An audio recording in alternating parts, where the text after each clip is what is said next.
Kellyanne Conway staying loyal to the president. Time now for tonight's Power Panel. Fox News contributor Morgan Ortegas, Daily Caller White House correspondent Sagar and Jetty, and Democratic strategist Dave Brown. Welcome to all of you. It feels like the Housewives of D.C. kind of situation. I don't know what is going on here. I want to read something because Trace alluded to this, and George Conway was asked, like, are you guys kind of playing both sides so that no matter what happens long term, you guys have, somewhere to go with this? The president's called her husband, Kellyanne Conway's total loser, husband from hell, and whack. So when asked about whether they're kind of playing both sides, George Conway said this to the New York Times: I almost wish that were so. This is just my way of expressing my views. I don't end up getting in arguments at home about it. Morgan, I don't know about you.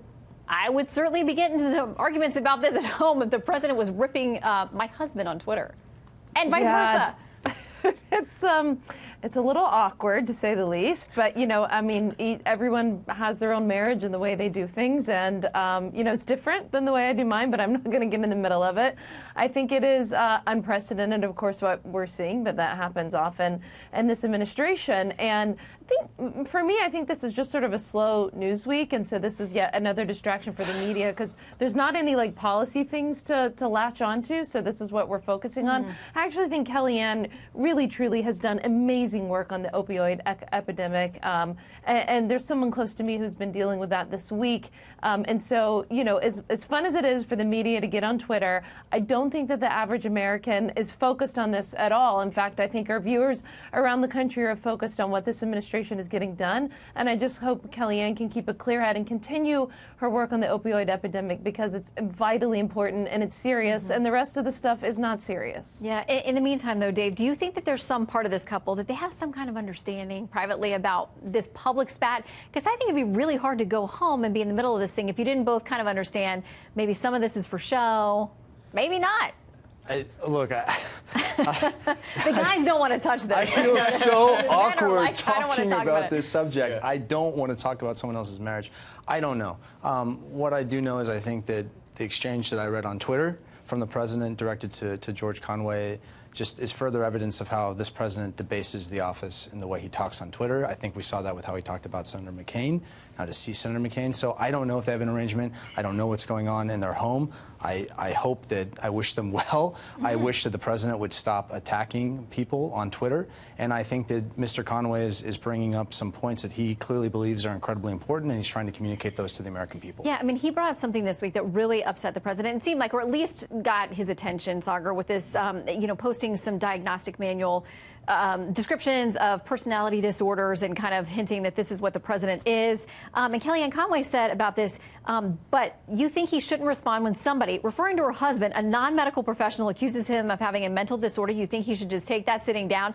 So she's defending the president's response to her husband's tweet. She's extremely loyal to her boss, and to her point, I mean, George Conway has been almost displaying some of these characteristics himself, and the level of how much he wants to keep himself in the media with this attention, posting screenshots about narcissistic personality disorder. It's both just, they're feeding into a loop which is keeping this going. And like Dave, I don't want to sit here and speculate about somebody's marriage. It feels grimy and it feels gross, and so I'll just stick to the facts we know. Okay, now I do want to play something. The president, we talked about this today. He went on an important visit today to a manufacturing area in Ohio, a plant there, where he wanted to talk about the importance of what he's done to try to bring these jobs back to the U.S. and to highlight the positive that he's done.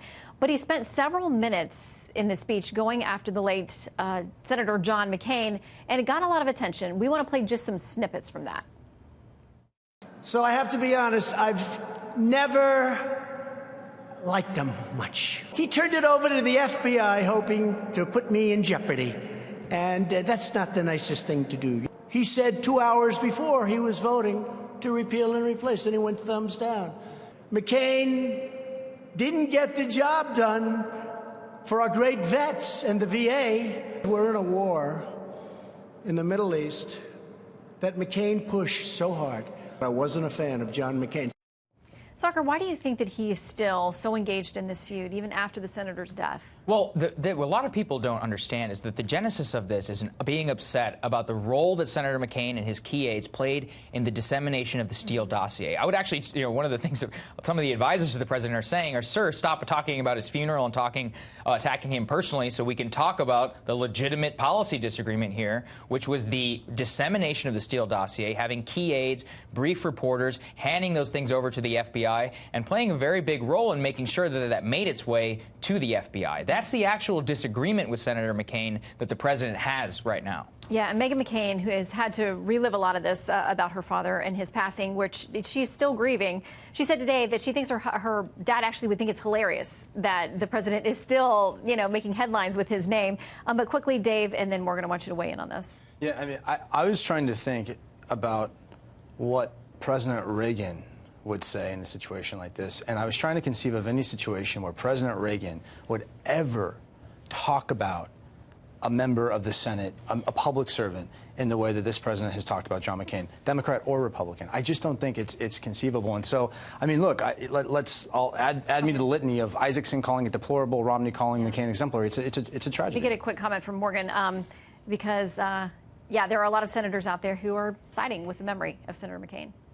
Right, but I think just if you start to look back at the congressional testimony and all of the records that we've seen over the past couple years as we had this, it looks like the FBI actually had this information of this dossier well before Senator McCain gave it to them. So I would take a little bit of issue with just the record there. It doesn't look like this investigation was predicated upon McCain giving it to him. I think that they had this information for quite some time. In fact, Christopher Steele, rightly or wrongly, probably wrongly, appears to have been a source of them for quite some time. So I think that there's still a lot of unanswered questions here that I think the Senate Judiciary will get to the bottom of. Yeah, a lot of bad blood between some very prominent Republicans over this. All right, Power Panel, thank you very much.